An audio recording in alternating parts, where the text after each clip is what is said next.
আচ্ছা, আজ আমরা সূরা হুদের প্রথম ৩০টি আয়াতের গভীরে ডুব দেব। এটা নিছক কোনো ঐতিহাসিক গল্পের পাঠ নয়, বরং মানব মনস্তত্ত্ব, ঐশ্বরিক কর্তৃত্ব এবং টিকে থাকার অসাধারণ কিছু দার্শনিক ধারণা লুকিয়ে আছে এখানে।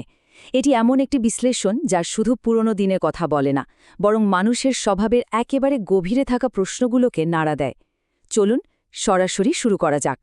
পুরো আলোচনাটাকে সহজে ধরার জন্য আমরা ৫টা ভাগে ভাগ করে নিয়েছি। ১. গ্রন্থের ভিত্তি, ২. ঐশ্বরিক গুণাবলী ও সৃষ্টি, ৩. মানব প্রকৃতি ও ধৈর্য, ৪. সন্দেহবাদীদের প্রতি চ্যালেঞ্জ, আর ৫. নুহের উপাখ্যান। ব্যাস, এই কাঠামোর ওপর দাঁড়িয়েই এগোবো আমরা। তো প্রথম অংশ, গ্রন্থের ভিত্তি এবং কর্তৃত্ব প্রতিষ্ঠা। শুরুতেই কিন্তু একটা দারুণ দাবি করা হয়েছে। বলা হচ্ছে এই কিতাবের আয়াতগুলো সুপ্রতিষ্ঠিত এবং তা এসেছে এক মহাজ্ঞানী সর্বজ্ঞ সত্তার কাছ থেকে।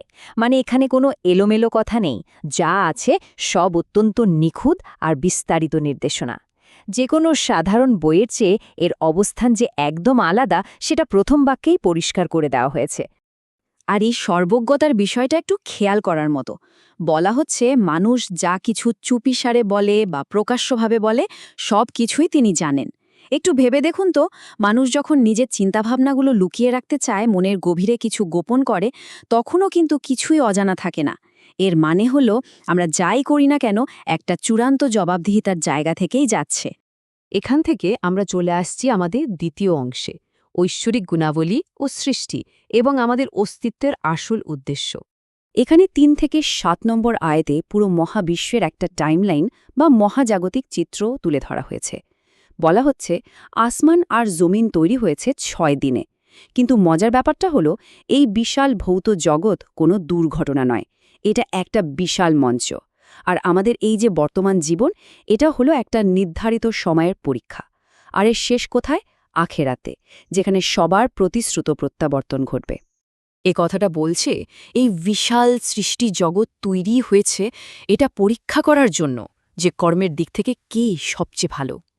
মানে এত বড় মহাবিশ্বের মাঝে আমাদের জীবনটা শুধু অস্তিত্ব টিকিয়ে রাখা নয়, বরং এটি একটি চূড়ান্ত পরীক্ষা। এই সৃষ্টির মূল উদ্দেশ্যটাই হল আমাদের নৈতিক দায়িত্ব আর আমাদের কাজগুলোকে যাচাই করা।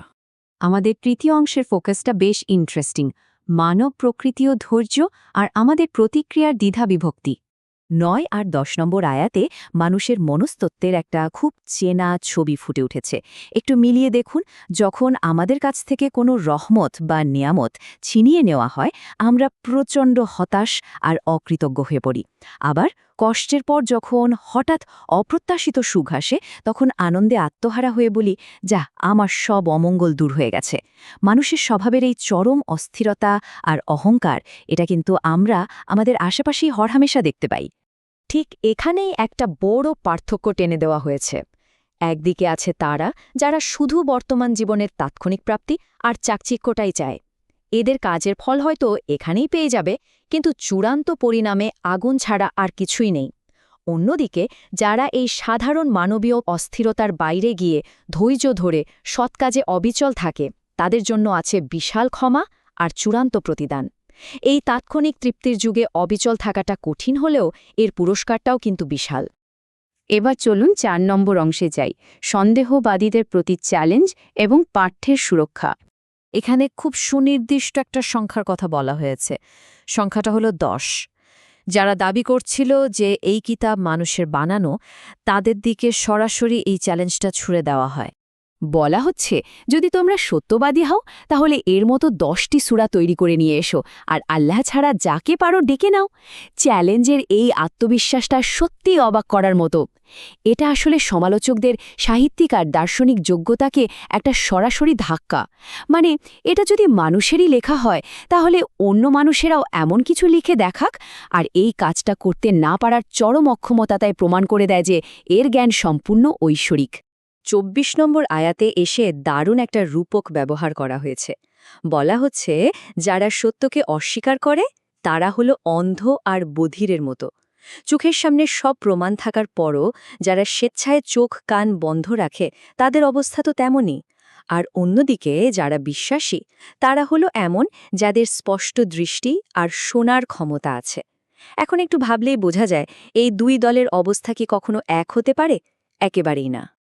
আমরা চলে এসেছি শেষ অংশে, ৫ নম্বর অংশ, নূহের উপাখ্যান, যা মূলত একটা ঐতিহাসিক দৃষ্টান্ত।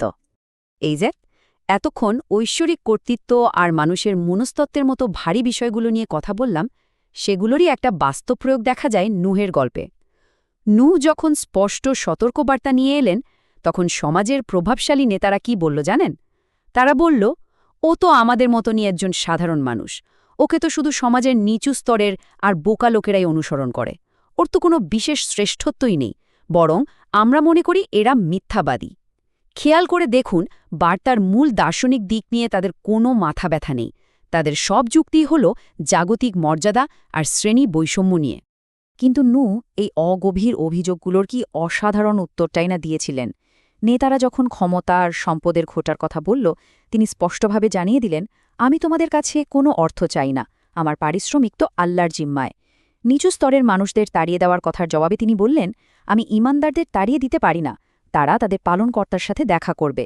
তিনি আরও পরিষ্কার করে দেন যে বিশ্বাস এমন এক জিনিস যা কারোর উপর জোর করে চাপিয়ে দেওয়া যায় না, একদম আপোষহীন আর নীতিগত একটা অবস্থান। গল্পের একেবারে শেষ দিকে নূহ একটা দারুণ প্রশ্ন ছুড়ে দেন, আমি যদি তাদের তাড়িয়ে দেই, তাহলে আমাকে আল্লাহর হাত থেকে কে বাঁচাবে? তোমরা কি চিন্তা করে দেখো না? এই তীক্ষ্ণ প্রশ্নটা শুধু সেকালের অহংকারী নেতাদের জন্যই ছিল না, এটা সব যুগের শ্রেণীবৈষম্য আর অন্ধ অহংকারের গালে একটা কড়া চর। এই প্রশ্নটা আমাদের সবাইকে নতুন করে ভাবতে বাধ্য করে।